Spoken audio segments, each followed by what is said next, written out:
और वहीं गुजरात में मानसून अब आफत बन करके बरस रहा है। राज्य के अलग अलग हिस्सों में बारिश और बाढ़ की डराने वाली तस्वीरें लगातार सामने आ रही हैं। कहीं पर नदियां और नाले उफान पर हैं तो कहीं शहरों की सड़कें तालाब में तब्दील हो गई हैं।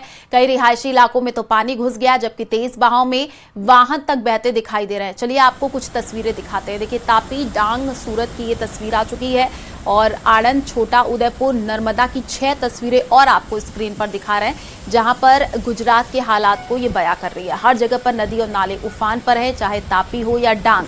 सूरत, आणंद, छोटा उदेपुर और नर्मदा के कई इलाकों में जल भराव हो गया है।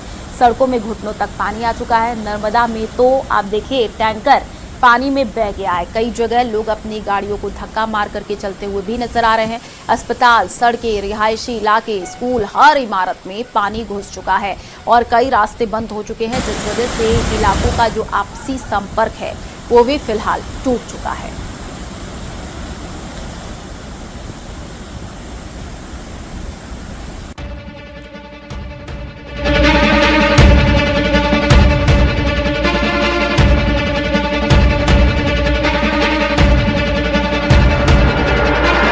पहाड़ से मैदान तक आफत,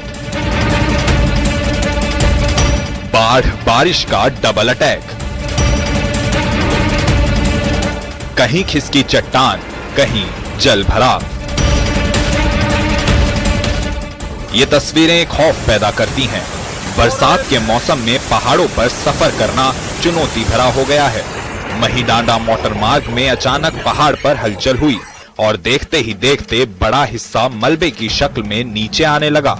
मिट्टी, पेड़, पत्थर सब बहते चले गए। सड़क पर बड़े बड़े बोल्डर आने से रास्ता बंद हो गया। प्रशासन ने राहगीरों से मौसम को देखते हुए सफर करने और सतर्क रहने की अपील की है।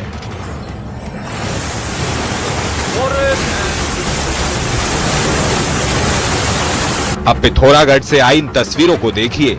यहाँ मानसरोवर यात्रा रूट में भारी लैंडस्लाइड हुआ है। यहाँ गस्कू के पास भूस्खलन की घटना सामने आई। पहाड़ी से दरकते बोल्डर की चपेट में एक गाड़ी भी आ गई, जिसमें 2 लोग सवार थे। हालांकि गनीमत रही कि दोनों की जान बाल बाल बच गई। भारी लैंडस्लाइड होने से मानसरोवर यात्रा पर जाने वाले यात्रियों को भी रास्ते में रुकना पड़ा। सड़क पर इतना मलबा आ गया था कि बीआरओ को रास्ता खोलने में करीब 8 घंटे लगे।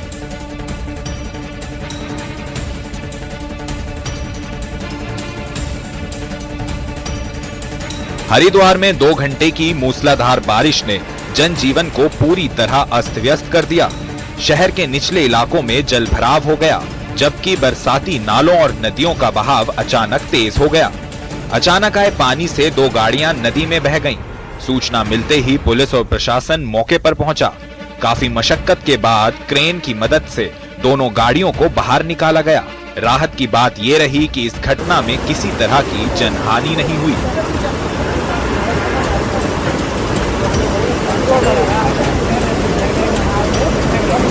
रुद्रप्रयाग में बारिश की वजह से पहाड़ी से मलबा और पत्थर गिरने से मुसीबत आ गई। केदारनाथ पैदल रूट सोनप्रयाग से गौरीकुंड के बीच 4 जगहों पर बंद हो गया। मुनकटिया क्षेत्र में लगातार लैंडस्लाइड हो रहा है, जिसके चलते यात्रियों को रोका गया।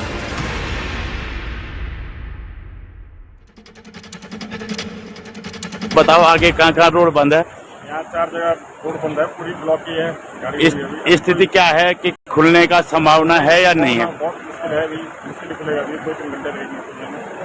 अभी मशीन आगे गई आपके नजरों में? आगे नहीं गई, अभी काम चल रहा है स्टार्टिंग में। अभी कोई भी मशीन आगे नहीं गई है। पहले जोन पे काम चल रहा है, उसके बाद आगे।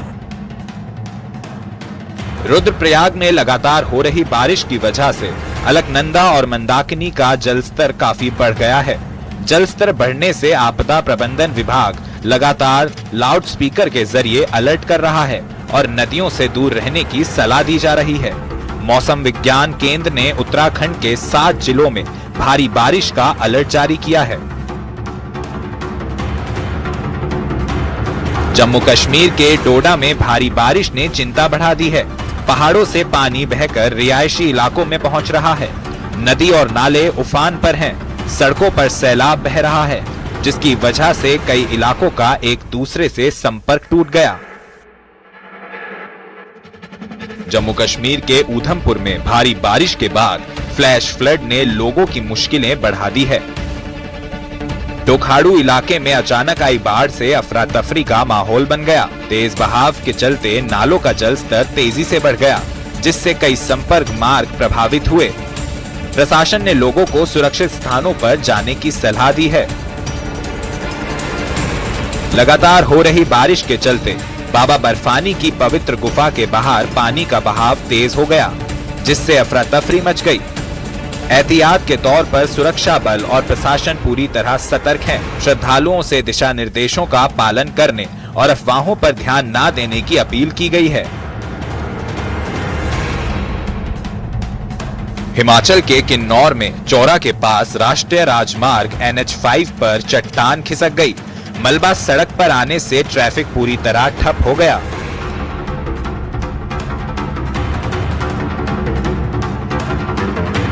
छत्तीसगढ़ के जोंक नदी ने विकराल रूप ले लिया है। महासमुंद के कोमाखान क्षेत्र में नदी उफान पर है। पुल के ऊपर करीब 2 फीट पानी बहने से छत्तीसगढ़ और उड़ीसा के बीच इस मार्ग से आवागमन पूरी तरह बंद हो गया है। चारों ओर से बाढ़ से घिरा नर्रा वन इलाका टापू जैसे नजर आ रहा है। मंदिरों में पानी का प्रवेश हो गया है, जबकि निचली बस्तियों में जलभराव से लोगों की परेशानी बढ़ गई है। पुलिस और प्रशासन की टीम लगातार निगरानी कर रही है।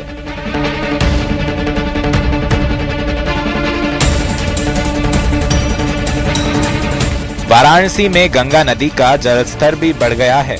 घाटों पर बने मंदिरों तक पानी की घुसपैठ हो गई है। कई छोटे मंदिर पानी में डूब गए हैं। Bureau report, news 18।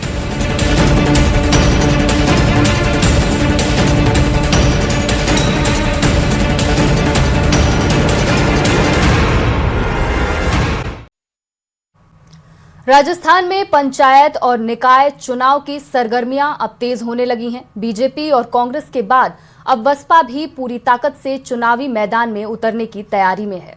तो देखिए, एक तरफ बीजेपी संगठन के दम पर जीत का रोड मैप तैयार कर रही है, तो दूसरी ओर बसपा खुद को तीसरे मजबूत विकल्प के तौर पर पेश करने की कवायद में जुट गई है। यानी इस बार मुकाबला सिर्फ 2 दलों के बीच नहीं है, बल्कि कई मोर्चों पर सियासी लड़ाई देखने को मिल सकती है। देखिए ये रिपोर्ट।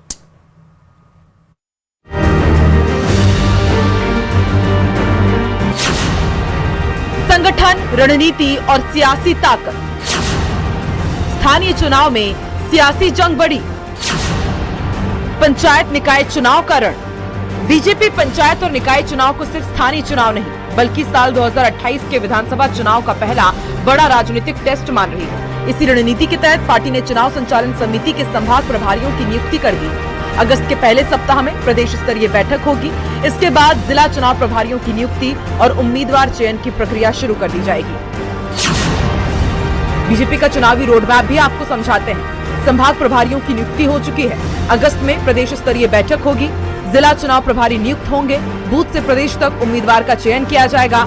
लक्ष्य 2028 की मजबूत नींव। बीजेपी ने उम्मीदवार चयन के लिए तय फॉर्मूला बनाया है। संगठन में सक्रियता, जनाधार, सामाजिक स्वीकार्यता, साफ छवि और जीतने की क्षमता, इन्हीं मानकों पर टिकट तय होगा। प्रदेश महामंत्री श्रवण सिंह बगड़ी का दावा है कि बीजेपी संगठन की ताकत के दम पर पंचायत और निकाय चुनाव में बड़ी जीत दर्ज करेगी।